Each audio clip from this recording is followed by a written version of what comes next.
Okay, so now we are moving on to the part of this course that is inviting you to actually begin to map out your own emotional landscape using the polyvagal ladder as a kind of model for you to work from. Um, I've already spoken about the polyvagal ladder and the different states that it is speaking about that we're moving through within our own emotional landscape, and the kind of general flavour of each of those states. It's really important to understand that the image that I've provided you with and the description I've provided you with is quite a generalised picture. Our emotional landscape and each of the states that we move through, those three states, is going to have a very particular flavour and texture, which is unique to each person, right? So according to whatever events you've been through in your life, according to the relationships that you've had, and the kind of childhood experiences that you went through, and your personality and the kind of sensitivities that you hold as a unique human being, all of that stuff is going to inform what your emotional landscape actually looks and feels like. And so it becomes a really helpful and vital next step of this process to actually begin to start mapping out your own landscape. And we do this so we can actually begin to understand the language of our own bodies. So in this video, I'm just going to be showing you my example. So my emotional landscape map. Just as an example, to give you an idea of what this could look like. It's really important throughout this whole process to tune in to your own body, your own experiences, right? And to really start to get a feel for the flavour of your emotional landscape, as well as an understanding of where you may have spent a lot of your life, what your default state and setting might be, and what it feels like for you to be there. Okay? So without further ado, I'm going to hold up my nervous system ladder, my emotional landscape ladder for you, so you can see the general layout. So as you can see, it's quite a big ladder. And I personally find it really helpful to have it all mapped out on a big piece of paper. And this ladder is actually formed of 3 pieces of paper for me. So I've got this top piece of paper dedicated to the ventral state, which is that top part of that ladder. The middle part is dedicated to the sympathetic state. And the third part, the bottom part, is dedicated to the dorsal state. And what I did was I drew a ladder down the middle, a literal ladder. Okay. So the first really important step in this process is to actually get a generalized feel for what each of these states feels like for you. Okay. So I'm going to be providing you with some prompts to be able to do that as part of this course. And kind of in a nutshell, it's really asking you to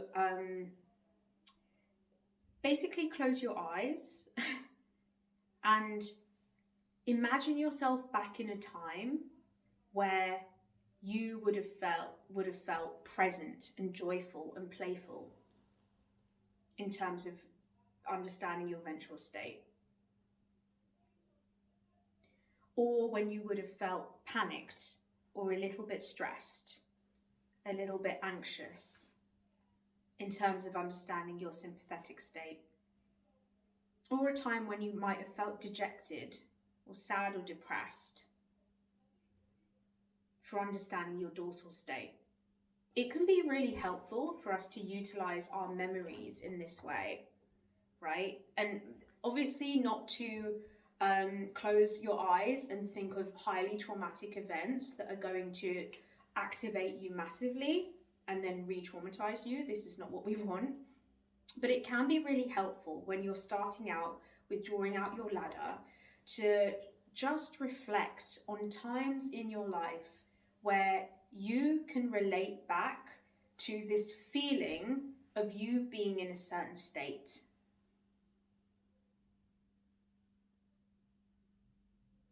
And to just close your eyes and imagine yourself back there.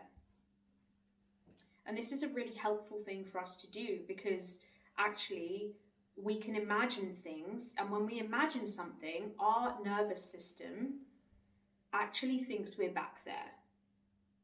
And so our nervous system responds accordingly. And this is going to be really helpful for you to almost revisit states in your life so that you can actually observe what's happening in a way that you maybe couldn't when it was actually happening, and you can begin to record that on your map. So the first part of that is to begin to imagine each of these states and what it felt like in your body at the time. And then to complete the sentence of when I'm in the ventral state, or when I'm in the sympathetic state, when I'm in the dorsal state, I am, and then you basically choose your own words to describe what it felt like to be in that place. Okay, so for me, I'm just going to show you what that felt like for me when I was in my ventral state. When I am in my ventral state, I am radiant, loved, and among people who see me and my power. Okay? That's a very personal thing to me. And I came to that sentence by imagining myself back in times where I knew I felt present and playful and connected to other people. And these were the words that came forth for me, for my emotional landscape, and what I really feel I am when I'm in that state. Yeah. So I really invite you, as a kind of first step to do this, to just begin to tentatively, to slowly revisit memories where you sense you may have moved into a certain state. Yeah. And just to begin to identify, okay, what state was I in then? And what are specific words that would describe how I would describe myself when I'm in that state, or my situation in that state. Okay, so as more examples, when I did this for the sympathetic, I came up with, when I'm in the sympathetic state, I am not in control and I am vulnerable. Okay. So something that was really key for me in understanding was, when I feel like I'm losing control or I'm not in control, my nervous system is in a sympathetic state. And finally, with the dorsal state, when I'm in the dorsal state, I am alone, abandoned, and misunderstood. And I did that by just really thinking about times when I would have been in that state, right? So, this is just falling apart right in front of our eyes. Another part of this that is really important is beginning to understand that when we are in certain states, we in effect put on a certain pair of glasses, and we are seeing ourselves and the world through a certain lens. And so my understanding of myself and the world when I'm in the ventral state at the top of the ladder is going to look very different to my understanding of myself and the world when I'm at the bottom of the ladder in dorsal state. And so it is also really helpful to use the prompt, when I'm in such and such a state, the world feels, okay? And I'm going to have all of these prompts written down for you so that you can move through this step by step. But just to give you an idea, for me, when I'm in my ventral state, at the top of the ladder, the world feels welcoming and warm. When I'm in my sympathetic, the world feels like it's going to or is attacking me. When I'm in my dorsal, the world feels oppressive and hostile. When we begin to attach words to our emotional landscape, we do in effect begin to give ourselves signposts, right? Think about this as like a literal landscape. If you are walking through a place and it has no words attached to it, no signposts, no place names, nothing, it's going to be very easy for you to get lost in it. And you're not really going to know where you are, and you may end up going round and round in circles and not really getting anywhere. This is why it's helpful for us to begin to attach words to our emotional landscape and to these different states that we move through in life. And to use words that really ring true for you. Yeah. So for me, for example, in the dorsal state, the world feels oppressive and hostile. And those two words really speak to me. I can go back in time and I can remember times when I was in that state of shutdown, of feeling frozen, of feeling overwhelmed. And that is how the world appeared to me in those times. That is what those pair of glasses were saying to me at the time. The world is oppressive and hostile and you need to go hide, right? So I really invite you and encourage you to take some time to move through this particular step of this exercise. Yeah. The next part of the exercise is to begin to get more clarity about each of the states. Because the truth is, we have 3 different states, but we have gradations within those states too. We can be at the very top of, for example, the sympathetic state here. The top piece of my paper's fallen off, so imagine this is the middle. Say this is the sympathetic state, right? There's variations within it. And so I also invite you to, draw rungs into your ladder and begin to label the kind of variations and gradations that you're moving through. And, what I can do is offer mine as a model that you can use, because this is modeled on a kind of a more generalized picture of what the ladder looks like. And so again, I will write this out for you so you know what to kind of label each of your rungs with. But to give you an idea, in the ventral state at the very top, I've got the word engaged. On the next rung, safe, calm, and at ease. And then underneath it, social or connected. For me, the word connected felt more resonant than social. I don't really use the word social or associate that word with me. But the spirit of that word felt more right for me with the word connected, right? And then at the bottom, we have playful. So you can see here that there is a kind of gradation in terms of the ventral state holds different grades and states within it. And then we move into the sympathetic. So playful sits right at the bottom of our ventral state, and it's touching the sympathetic state, because the sympathetic state is being in a state of mobilization, right? It's in a state of action. And when we're playing, we feel connected, but we're also acting. And then we move into the sympathetic. And at the top, I've got mobilized. On the next rung here, I've got panicked. Then I've got fight or flight. So now we're beginning to move into a more survival-based response, right? When I'm mobilized, I'm a bit more vigilant. But if I continue to move down that ladder and the threat that I imagined is now feeling more and more perceived and more real, my body starts to move more and more into a survival response, right? So I've got fight and flight. And then at the bottom of my sympathetic state section, I've got fawn.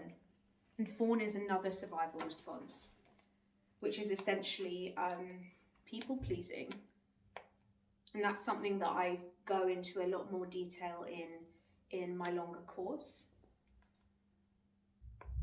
And something that we may, explore together in our one-to-ones, if that feels appropriate for you. And then finally, in the dorsal state, on the first rung, I've got immobilized or giving up, shut down, freeze, and at the very bottom, collapse. So these are the words that I invite you to kind of put onto your rung. And if at any point you feel like there is some other word that sort of encapsulates the spirit of that word, use the word that feels most resonant for you. The whole idea behind creating your own emotional landscape map is that this is using the words that feel resonant for you, that feel powerful to you, that feel appropriate for you, right? For your lived experience. So once I've done that, I've got a basic kind of understanding of the three states, the different gradations moving through them. And now we start to get into the actual, the sensations. The sensations is the next part, okay? I've mentioned a couple of times that emotions are first and foremost sensations in the body.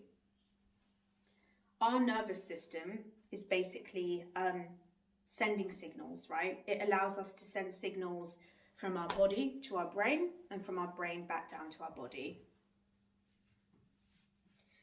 Now, it is actually a fact that 80% of the signals that we experience are moving from our body to our brain. What that means is that 80% of the thoughts that you have are actually shaped by the sensations that your body is experiencing. We often think it's the other way around, right? So if I'm feeling anger, what I think happens, or at least what I'm told happens, or am conditioned to believe happens, is that I have an angry thought, and then that sends a signal down to my brain, and my heart starts to beat faster. Or whatever that response would be. This is not true. It's actually the other way around, okay? When you come into a situation that activates you in a certain way, that brings a certain emotion up through into your body responds with a sensation. Say your heart starts beating really fast, and within kind of a split moment, it sends up a signal to your brain, and your brain has a thought. Okay, this is so important to understand, because it is our sensations that are at the very root of our perspective, of our worldview, of our way of understanding ourselves and our situations. And so we really begin with understanding what are the specific sensations that I feel when I'm in different states. And again, we go back to that kind of imagination exercise. We think about a time when we may have been in a sympathetic state, when we may have felt nervous or anxious or worried or fearful. And obviously we don't go too far with that. We're not trying to re-traumatize ourselves. So we try to imagine a situation that isn't going to be too intense.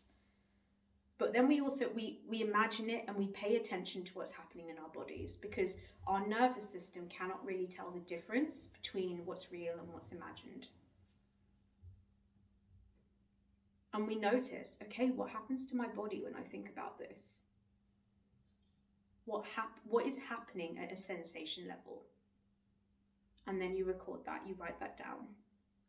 So for me, I'll give you my examples.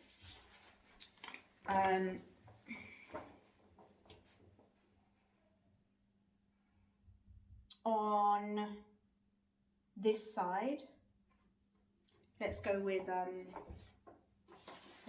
sympathetic. Actually, where are they? Oh yeah, okay, so they're here. So I've started to write down, right? And to kind of get a sense of like, where do these sensations come up according to different, within different gradations of each state. So for me, when I'm coming into my sympathetic state, I feel butterflies in my stomach. My breath gets shallower. I feel like I'm on the verge of tears. When I go down even further, erratic or fast beating heart, ragged breath, racing thoughts, heat in the body. There's an urge to lash out or express anger. We move down when I imagine myself in my dorsal state, here.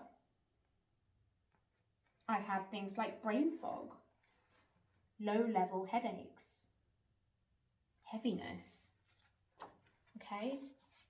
So I want you to just start to begin to write down and map out, like, what are the actual sensations? Because these are messages coming from your body, trying to tell you what state you are currently in.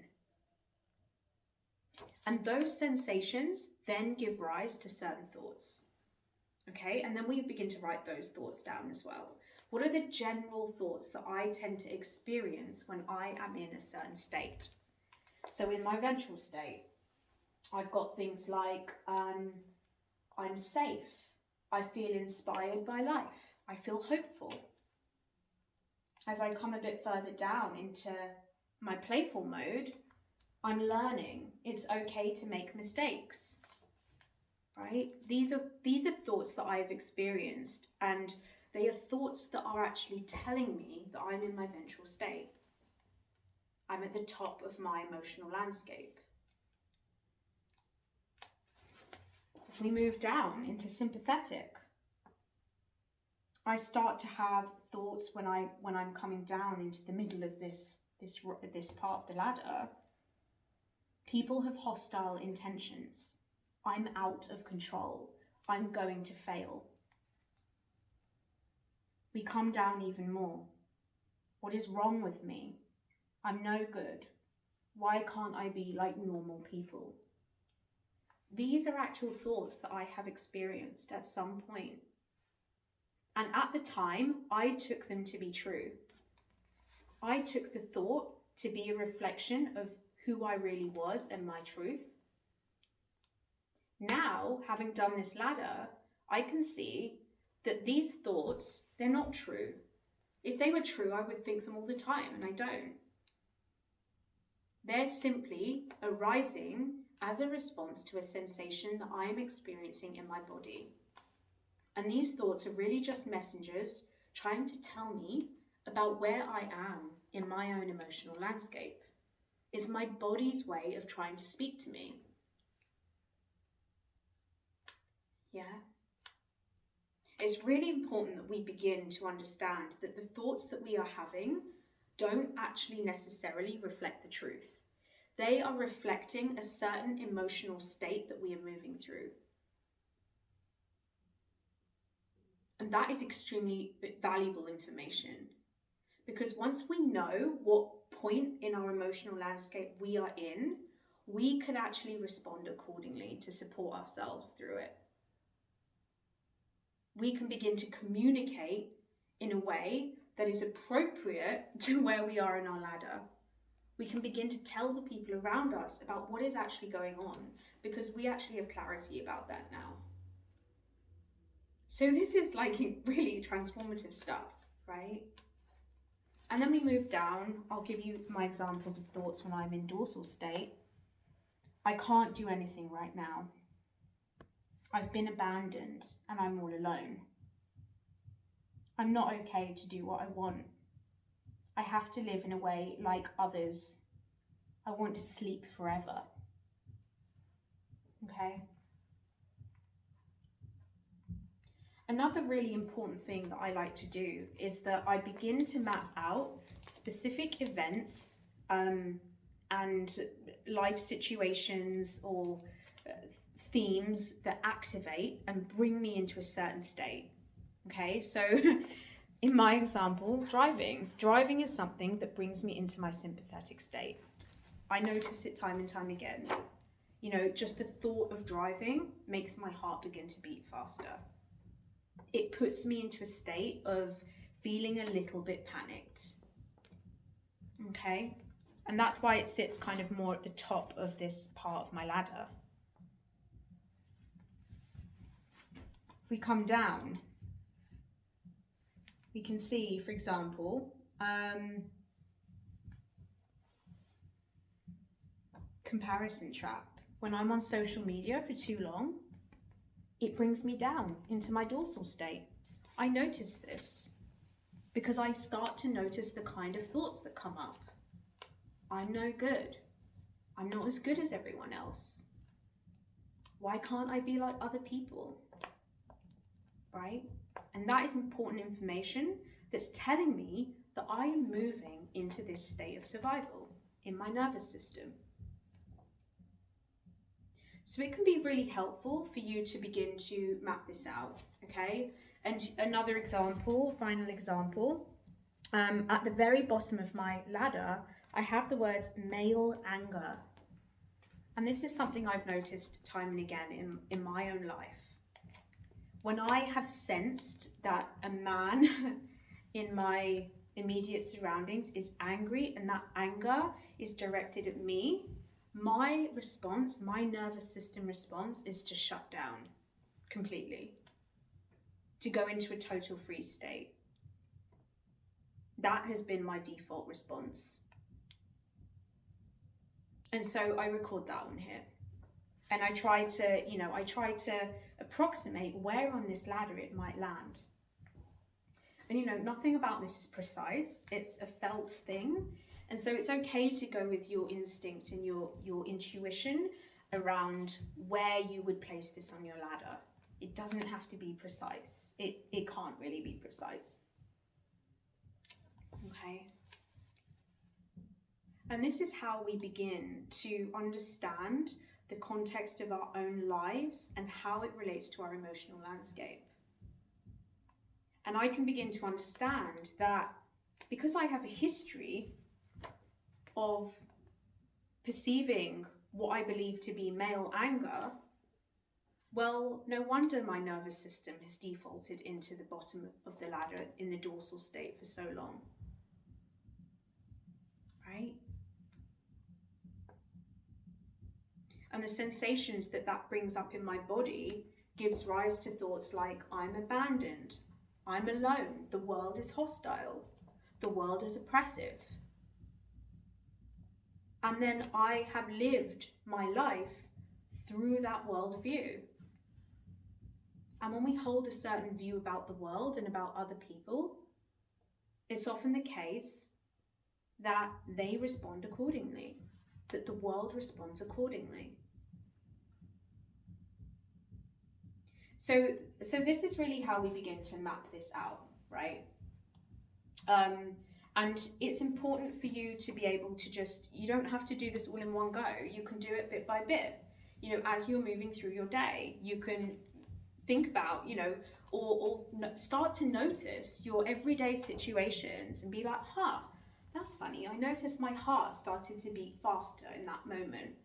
Let me write that down. Let me put this down. Clearly, I went into my sympathetic state. Why? Let me get it down so I can begin to map this out. and make sense of it. And the more and more we can begin to try to give words to this landscape, the less and less lost we're going to feel in it. Because now suddenly we have place names, we have signposts, we have a map. Yeah. The final part of this ladder is beginning to map out somatic practices that are going to help you to be able to move out of stuckness and to actually have fluidity and to be able to move up and down your ladder with a sense of like, fluidity, right? And so for me, I'll just give you some examples. There are so many somatic practices out there, right? So, there's no one size fits all here. And as part of our one-to-one work, we will be exploring that together. Within this shorter container, we will be exploring maybe 1 or 2 practices that feel good for you. And within the longer one, we can actually begin to expand upon that, right? And so, but this is something that you can actually also begin to explore for yourself.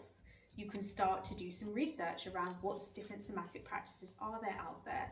Let me give it a go and see how my nervous system responds, okay? So for me personally, when I'm in this top part of my ladder, what really helps me to kind of anchor into it and stay in it and kind of even move up and feel even more engaged is a consistent gratitude practice. So gratitude journaling. And this is something I go into a lot more detail in my longer course, where I talk about embodied gratitude, because it isn't just a case of saying, I'm grateful for this and that. There is actually an embodied element to it that's really important. Moving on, looking at somatic practices that help me when I'm in my sympathetic state, I've got mouth breathing, belly breathing, shaking. These are all things that I may or may not explore with you, depending on your specific landscape and the kind of perspectives that you're bringing and where you sit as a default on your ladder and the kind of the kind of associations that you have, that you hold, right? But for me personally, these are the things that help me come back up my ladder and don't leave me stuck within this state for too long, right? When we come down, if I ever find myself in the dorsal state, tapping is something that I do regularly to help convey safety to my body and help my nervous system actually reboot, mobilize, and come out of that dorsal state and up the ladder. Okay? And it's really important to also note that when we are in this state at the bottom, we actually need to move through the ladder in this order, right? So when we're in a state of shutdown, we use practices to help mobilize us and mobilize that energy so we're coming into a sympathetic state. And at that point, we then need to learn how to diffuse that energy so that we can move up into our ventral state and feel at peace and engaged and present again, right?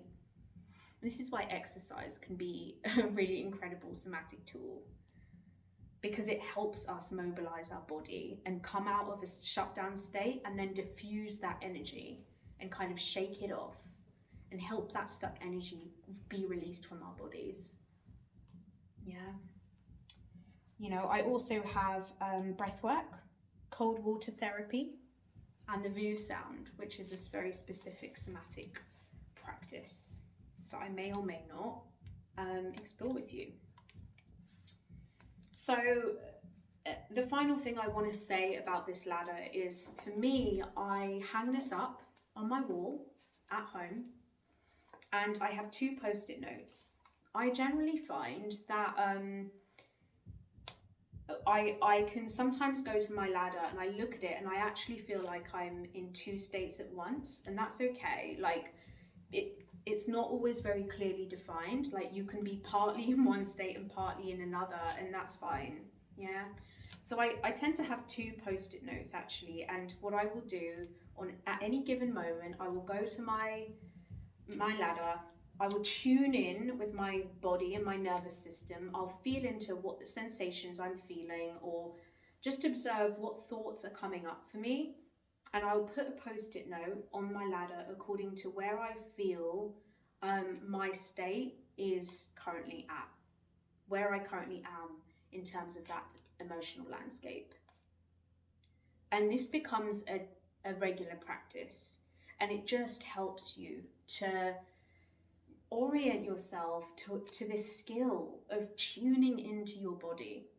And I can guarantee the more and more you do this, the more and more you're going to be able to move fluidly between your emotions. So you're not stuck in a place of overwhelm or depression. You know, you can begin to move through this. You can begin to apply the right somatic practices for you at any given time to support your body and convey safety to your body. And in doing so, you're actually able to help yourself get back up the ladder so that you can begin to redirect your energy towards creating the life that you want, and not the one that was handed to you by a default state that was set from your childhood or from specific relationships in your life. This is where you step into self-leadership. It's where you step into autonomy, because you are taking charge of your own emotional well-being at a somatic level, at a body level, not just at a mind level. And we need to bring the body along in this journey. Okay.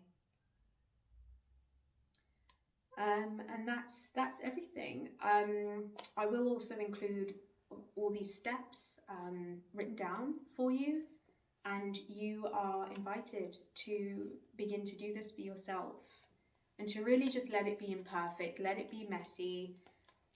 There's no right or wrong. Just feel into what feels good for you in terms of how you map this out. And this is just a generalized guide.